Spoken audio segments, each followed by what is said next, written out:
Now, I love this idea of marginal improvements, marginal gains, and it turns out it's incredibly popular these days. It's all the rage in Silicon Valley. So whenever you log on to the Amazon website, if Amazon is your kind of thing, what you see, the prices you're shown, the additional products that are displayed to you, the color scheme, the font, it's all being constantly tested. A/B testing, it's called, a little mini randomized trial, just to see what gets the highest click-through rates. You get the same thing in the way that phones work. You get the same thing in Google's, well, pretty much everything Google produces. The chief designer of Google resigned a few years ago after Google A/B tested what the ideal color of blue would be for the hyperlinks and sort of the adverts down the side of the search results. He said, I can't work for a company like this. I'm a designer. And then it subsequently emerged that Google had made $250 million by identifying the optimal shade of blue. You see, marginal improvements. They're a kind of magic. But I'm worried. I have to admit, I'm worried.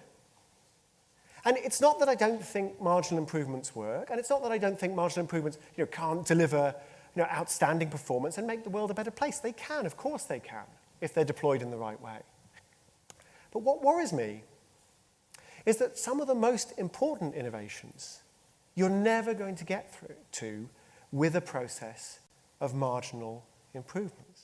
About the financial architecture, we don't think about the financial system as being based on an architecture, but it is. It is based on an architecture, albeit one that is quite anarchic.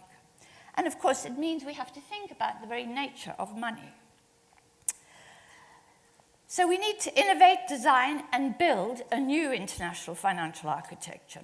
Now, those who oppose the need for the current international architecture to be transformed and restructured, they will argue that it's impossible, that we can't do it, we can't disrupt the current system without a great cost to ourselves, we cannot transform it into a system that will stabilize the global economy and reduce inequality. They will argue, and many of us will agree, that nothing can be done.